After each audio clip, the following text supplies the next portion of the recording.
Good morning, dear students. I hope you people were you people are enjoying the case taking portion of the organon of medicine, and you people are reading it seriously, revising it seriously, because uh, the life of a homeopath is devoted completely to case taking, and it is case taking through which he learns day by day and he or she improves day by day. Okay, and as we have studied in the last class, we have studied in the last class that how we have to deal with the cases which came from other physicians. But before that, we have studied the importance of observation and physical examination in homeopathic case taking. Next, in that aphorism, we have seen how Hahnemann emphasized upon the importance of case taking and and the importance of observation in case taking. We have cited examples. We have cited examples regarding the importance of observation. हम लोगों ने कई बार हम लोग case taking कर रहे हैं और बार बार देखते हैं कि पेशेंट किए जा रहा है, बार बार किए जा रहा है, मतलब उसको लग रहा है कि उसके चेहरे पे कुछ लगा हुआ है, बट कुछ है नहीं उसको। इस पॉइंट को आप नोट कर लिए। नोट करते करते आप आगे केस टेकिंग करते करते गए, करते करते जा रहे हैं तो पिक्चर तो क्लियर कुछ नहीं हो रहा है, लेकिन कुछ कुछ सल्फर जैसा लग रहा है और थोड़ा बहुत उसमें इंडिसिसिवनेस आ रहा है। ये सल्फर जैसा माने सोरिक और इंडिसिसिवनेस, और उसके बाद बार बार चेहरे को पोंछना। अब एक क्वेश्चन पूछना है, अच्छा है आप चेहरा क्यों पोंछ रहे हैं, कुछ दिक्कत है? पेशेंट बोलता है नहीं। तो ये आदत है क्या आपको? ऑब्वियसली बार बार पूछेगा, बोलेगा कि हाँ। ऐसा क्यों करते हैं? लगता है कि चेहरे पे कुछ लगा हुआ है, लेकिन बार बार पूछते हैं तो इसको हटाने का कोशिश करते हैं। तो आप जाइएगा, देखिएगा कॉबवेब सेंसेशन। ये sensation with psoric complain with with some other symptoms, और आप सीधे ग्रेफाइटिस पे पहुंच जाइएगा और पेशेंट को उसके बाद ग्रेफाइटिस का कुछ सिम्टम्स पूछिएगा, कंफर्मेटरी सिम्टम्स, तो आपको पता चलेगा कि अरे ये तो ग्रेफाइटिस था। तो ऐसे ऑब्जर्वेशन के थ्रू हम लोग केस में एंट्री करते हैं। ऐसे ऑब्जर्वेशन के थ्रू केस में हम लोग कई बार एंट्री करते हैं। जिस केस में हमको कुछ रास्ता नहीं मिलता है, वहाँ ऑब्जर्वेशन हमको एंट्री देता है। पेशेंट केस टेकिंग करते करते बहुत सारे कंप्लेंट बोल रहा है और बीच बीच में डीप साइन कर रहा है। ऑब्वियसली आप एक बार देखे, दो बार देखे, तीसरा बार जब देखे डीप साइन, तो ये अगर आपको पता है तो आपको पता है कि ये कैलकेरिया कार्प या कैलकेरिया फॉस या इग्नेशिया में मिलता है। ये इग्नेशिया का वन ऑफ द सिम्टम्स है, ठीक है। उसके बाद आपको एक पॉइंट मिल गया और वहाँ से आप अपने पिक्चर को पूरा कर सकते हैं। तो ये एफोरिज्म 90 में जो ऑब्जर्वेशन पार्ट है फॉर होम्योपैथिक फिजिशियन, ये बहुत ही इंपॉर्टेंट है। रेपर्टरी से आप लोग डिफरेंट जो ऑब्जेक्टिव सिम्टम्स है जिसको हम लोग ऑब्जर्व करके ये करते हैं, उसको एक जगह करके देखिएगा तो आपका एक नया हॉरिजन खुलेगा केस टेकिंग का। तो उसके बाद क्लिनिकल एग्जामिनेशन का बात उसके फुटनोट में बोले हैं, जो कि इक्वली इम्पोर्टेंट है, इक्वली इम्पोर्टेंट है।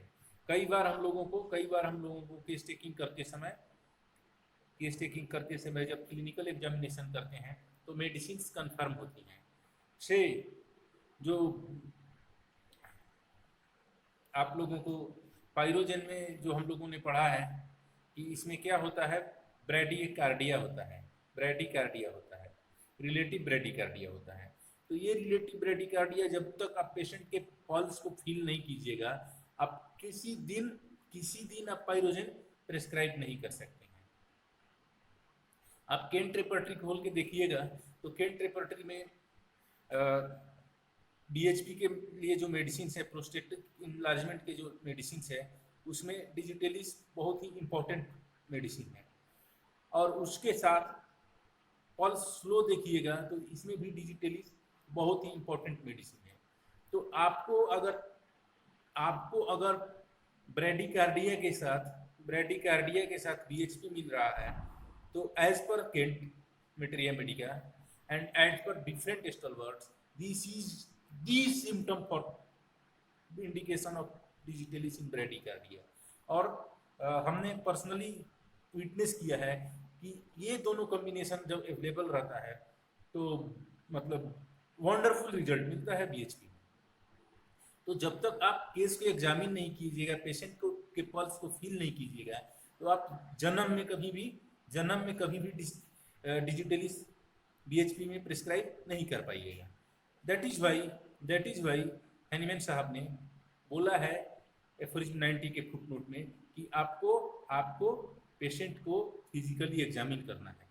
आप एक एक चीज वहां जाके देखिएगा, एक एक एग्जाम्पल आप लोग पढ़े होंगे आई होप। सो वहां पे एकदम हम लोगों को इसका आदत बना लेना चाहिए। बिफोर प्रेस्क्राइबिंग हम लोगों को पेशेंट को निश्चित रूप से एग्जामिन कर लेना चाहिए। पेशेंट का अगर टंग आप नहीं देखिएगा तो कई बार आप रस्टक्स या एंटीम्प्रूव मिस कर जाइएगा। सो ये सारी चीजें हम लोगों को जाननी चाहिए।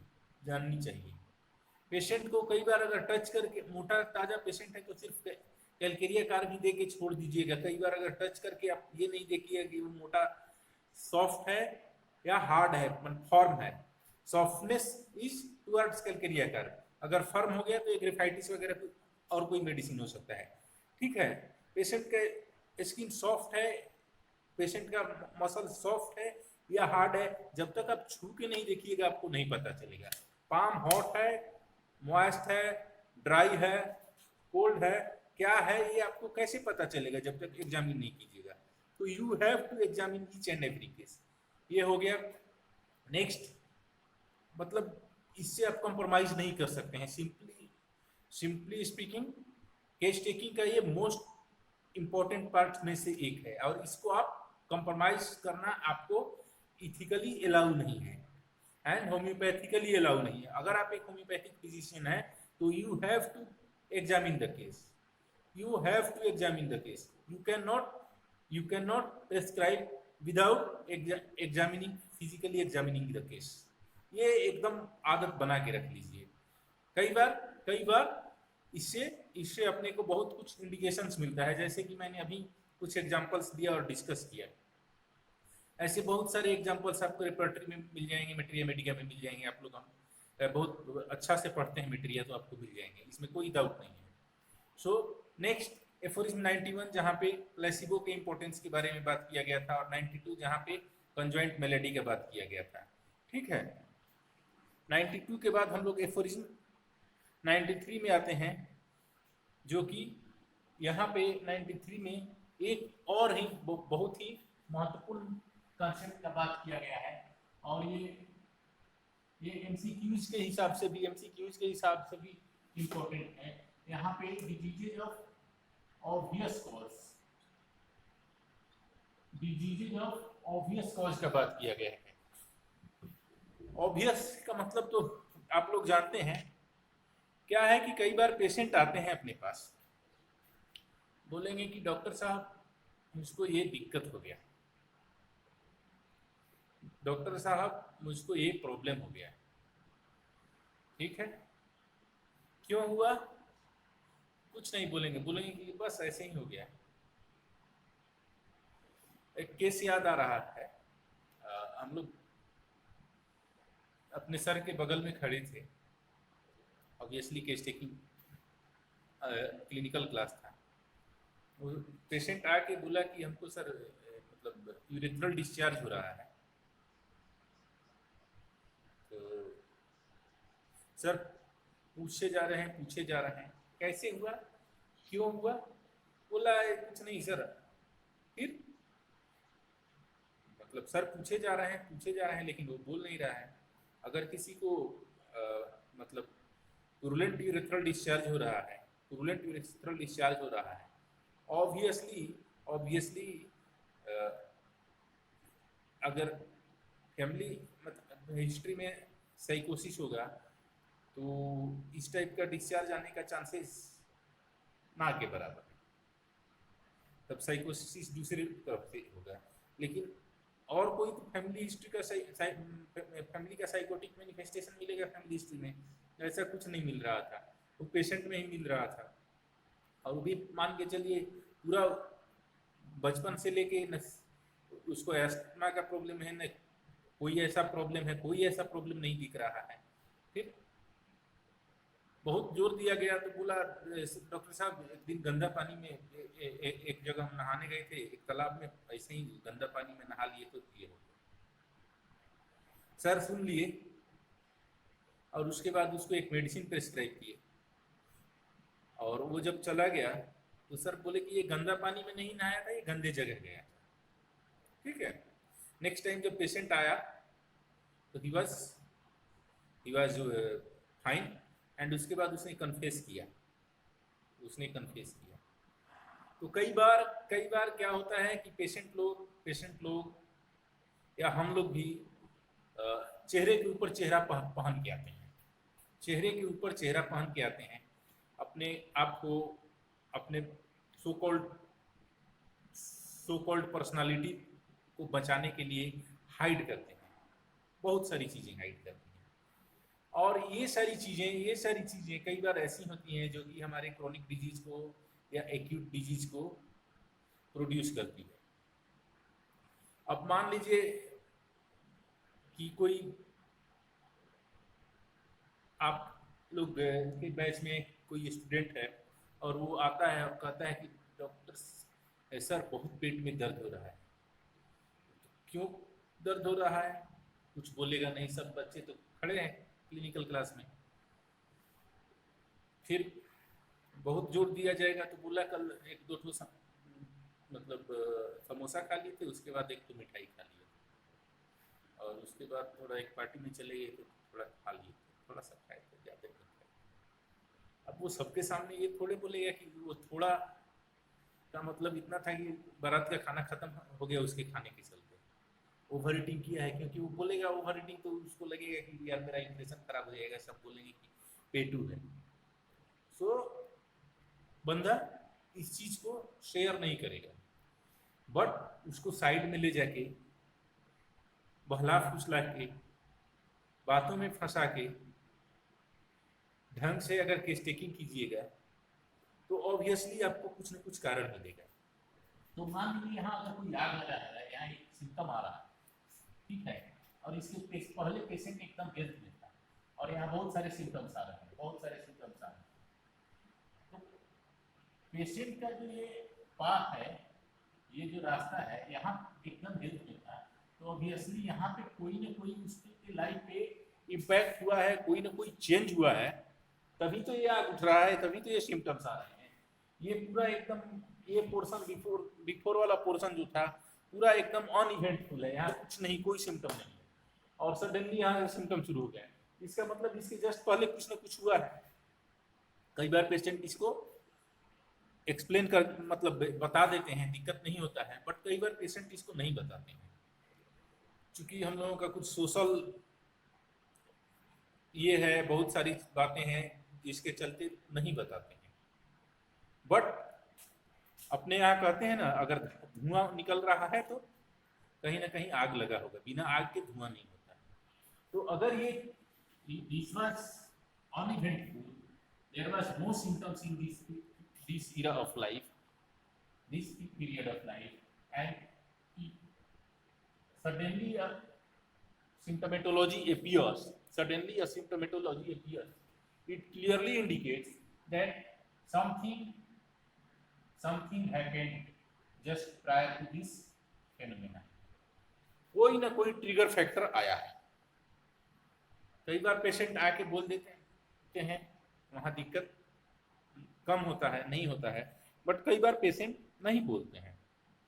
तो वहाँ आपको ये समझना होगा, वहाँ आपको ये समझना होगा न्यूटन का न्यूटन का जो लॉ है कि every particle remains in state of motion और rest until and unless it is disturbed by an unbalanced force। कोई भी वस्तु, कोई भी पार्टिकल जो है अपने स्टेज ऑफ मोशन या रेस्ट को मेंटेन किए रहता है जब तक कि इसको कोई अनबैलेंस फोर्स प्रोवोक नहीं करे। सिमिलरली हमारा जो वाइटल फोर्स है, हमारा जो वाइटलिटी है, हमारा जो लाइफ फोर्स है, ये अगर हेल्थ के स्टेज में है तो ये ऑलवेज हेल्थ के ही स्टेज में रहेगा जब तक कि कोई इनिमिकल सब्सटेंस इसको ट्रिगर डिजीज के स्टेज में लेके नहीं जाए। अब आपको डिजीज दिख रहा है और ये इनिमिकल सब्सटेंस नहीं दिख रहा है और इसके पहले लाइफ अनइवेंटफुल दिख रहा है, कोई सिम्टम नहीं दिख रहा है, तो ऐसा हो ही नहीं सकता है। बिना फोर्स के डिस्प्लेसमेंट होगा। अगर डिस्प्लेसमेंट हुआ है, अगर चेंज ऑफ एक्सीलरेशन हुआ है, change of stage of motion हुआ है, तो कुछ ना कुछ एक एजेंट है, कोई ना कोई एक ट्रिगर फैक्टर है। कई बार ये ट्रिगर फैक्टर हम लोग कन्फेस कर लेते हैं, हम लोग बता देते हैं, आसानी से बता देते हैं, सर जा रहे थे बारिश में भीग गए। बट कई बार क्या होता है कि जा रहे थे, रास्ते में पॉकेट में पैसा, गलती से पर्स घर पे छूट गया, और जब बस कंडक्टर आया या टीटी आया, टिकट नहीं था मेरे पास, और उसके बाद पूरे बस के सामने टीटी बोला कि सूट बूट पहन के, और ऐसे लोग बहुत देखे हैं हमने जो कि इस तरह का चीटिंग करते हैं। अब ये दर्द, ये अपमान, ये पीड़ा आप किसी से कह नहीं सकते हैं क्योंकि आप कभी ऐसा किए नहीं हैं। That was due to some accident कि आपका पर्स छूट गया, आप दूसरा पैंट पहन के आए या दूसरा शर्ट पहन के आ गए ऑफिस। अब ये आपका एकदम सरेआम खुलेआम बेइज्जती हो गया। वहाँ बगल में आपके एक दो बैचमेट से, आपके एक दो कोवर्कर्स थे जो कि आपसे मतलब आपका अच्छा कैरेक्टर, आपका डिवोशन के चलते आपका ऑफिस में, आपके क्लास में जो रिपुटेशन है, जिससे उन लोगों को मतलब काफ़ी जलन होता है, और उन लोगों के सामने आपकी ये मतलब बेइज्जती हो गई। अब आप वहाँ कुछ नहीं कर पाए, रिएक्ट भी नहीं कर पाए, और उसके बाद आप सोचना शुरू किए और आपको पेट दर्द शुरू हो गया। आप क्लास में आए, बोले कि सर पेट दर्द हो रहा है, बट ये तो आप नहीं बताइएगा सबके सामने कि सर ऐसा हो गया था। ऑब्वियसली ये जो कॉज है इस फिनोमेना का, इसको हमको देखना पड़ेगा। इसी चीज के बारे में बोले हैं हैनीमैन, इसी को बोले हैं डिजीजेज ऑफ ऑब्वियस कॉज। कुछ ना कुछ हुआ है यहाँ, कुछ ना कुछ हुआ है जिसको पेशेंट शेयर नहीं करेगा, शेयर नहीं करना चाहेगा, बट आपको इंटेलिजेंटली इस चीज को पाल्पेट करना होगा, इस चीज को समझना होगा कि आखिर हुआ क्या था। देखिए मैं इस एफोरिज्म का एक रीडिंग दे रहा हूँ, ठीक है। If the disease has been brought on a short time, or in the case of a chronic affection a considerable time previously by some obvious cause, underline कर लीजिए इसको, then the patient or his friends when questioned privately will mention it either spontaneously or when carefully interrogated। कई बार सबके सामने पूछिएगा तो नहीं बताएंगे, अकेले में ले जाके पूछिएगा कि हाँ जिस लड़की से जिस लड़की से मेरा दिल लगा हुआ था वो रक्षाबंधन के दिन मुझको राखी बांधी। जस्ट एक शौक आ गया, शौक हो गया पेशेंट को शौक हो गया। उस रक्षाबंधन के दिन फोन करके बुलाई और वो चला गया लड़का, और गया तो राखी बांध दी और मतलब शौक में आ गया। This is a real story of our clinic. Actually हम लोगों के मतलब क्लिनिक का ये रियल स्टोरी है। हम लोग एक केस देखे थे ऐसा, और उसके बाद वो लड़का जो है मेंटली डिस्टेबलाइज हो गया। ठीक है, तो ये चीज़ तो पता नहीं चला, ये चीज़ तो पता नहीं, वो पेशेंट नहीं बताएगा, बट उसके फ्रेंड्स बताए। ठीक है, उसके बाद जो भी हुआ मेडिसिन दिया गया वो बाद का बात है। बट ये कोई एडमिट नहीं करेगा कि हाँ जिसको मैं ये करता था उसने मेरे साथ ऐसा कर दिया। तो कुछ ना कुछ तो हुआ है, उस चीज को आपको बाहर करना पड़ेगा। केस टेकिंग में जब आप एनामनेसिस कर रहे हैं, पास्ट हिस्ट्री देख रहे हैं, significant points in whole history of the patient देख रहे हैं, तो आपको सबसे ज्यादा केयरफुल रहना पड़ेगा immediate past of the disease. कुछ ना कुछ हुआ है तभी यहाँ चेंज हुआ है। इस ट्रिगर फैक्टर के बिना, इस ट्रिगर फैक्टर के बिना ये जो सिम्टोमेटोलॉजी है ये कभी डेवलप नहीं होगा। Mind it. तो इस चीज को ध्यान देना है, इसी चीज को diseases of obvious cause Hahnemann साहब बोले हैं। इस एफरिज्म का एक फुटनोट है, और वो फुटनोट बहुत ही इंपॉर्टेंट है। उसमें बहुत सारे टर्म्स हैं जिसको आप लोगों को देखना पड़ेगा। यहाँ पे बोल रहे हैं ऑलरेडी कि फिजिशियन को एक स्किलफुली क्वेश्चन फ्रेम करना पड़ेगा। बिना मतलब कई बार एडमिट नहीं करेगा पेशेंट, एडमिट नहीं करेगा, तो उसको जैसे तैसे कुछ कुछ तरीके से क्वेश्चंस फ्रेम करके और उसको मतलब एक तरह से आपको पाल्पेट करना पड़ेगा, पाल्पेट करना पड़ेगा कि आखिर हुआ क्या था। पेशेंट ऐसे या वैसे बोल दिया तो कि हाँ गंदा पानी में नहाए थे, भले वो मतलब गंदे जगह पे गया था, बट आपको एक बार वो बोल दिया कि गंदा पानी में नहाए थे, तो आपको कुछ तो एक इंप्रेशन आया, एक सिम्टम आ रहा है, और एक मतलब क्लियर नहीं लेकिन अनक्लियर ही कॉज मिला, तो आप थोड़ा ज्यादा कॉन्फिडेंस, थोड़ा ज्यादा कन्विक्शन के साथ प्रिस्क्रिप्शन कर पाइएगा। इसमें एग्जाम्पल्स दिए हुए हैं। टू दीज बिलोंग्स पॉइजनिंग और अटेम्प्टेड सुसाइड। बच्चा सुसाइड क्यों किया था? क्योंकि जिससे रिलेशन बनाना चाहता था, जिससे शादी करना चाहता था, उसने राखी बांध दिया, या वो किसी और के साथ चली गई तो उसके बाद सुसाइड किया। ये बात कोई शेयर जल्दी करेगा नहीं। ओनेनिज्म मतलब कोइटस इंटरप्टस होता है, आप लोगों को पता है। इंडल्जेंस इन ऑर्डिनरी और अननेचुरल डिबॉचरी आप लोगों को पता है। एक्सेस ऑफ वाइन, कॉर्डियल्स, पंच भी एक अल्कोहलिक, स्ट्रॉन्ग अल्कोहलिक ड्रिंक होता है। ठीक है, ये hot and cold alcoholic drinks को मिला के बनाया जाता है, पंच कहते हैं। एंड अदर एर्डेंट बीवरेज, एर्डेंट बीवरेज का मतलब होता है स्ट्रॉन्ग अल्कोहलिक बीवरेज, जिसमें ब्रांडी रम वगैरह आता है। ओके, और कॉफी। ओवर इंडल्जेंस इन ईटिंग जनरली, रात को पार्टी में खा के आए थे, मतलब फ्री का खाना मिला था तो इतना खा लिए कि पानी पीने तक का जगह नहीं बचा था। मुंह खोल के देखे तो अंदर से रसगुल्ला दिख रहा था मुंह के अंदर, इतना खा लिए। ठीक है, और in some particular food of a hurtful character, infection with venereal disease और इच, वही बात। Unfortunate love, jealousy, domestic infelicity, माने परिवार में कोई प्रॉब्लम चल रहा है वो भी लोग शेयर नहीं करना चाहता है। वरी,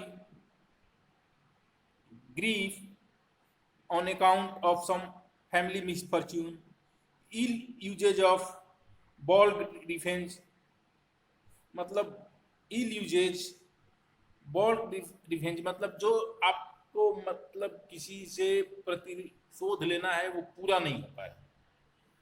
ठीक है, इंज्योर्ड प्राइड, बस में पर्स छूट गया, कंडक्टर बोल के चला गया। Embarrassment of a precautionary nature, मतलब फाइनेंशियल ये हो गया।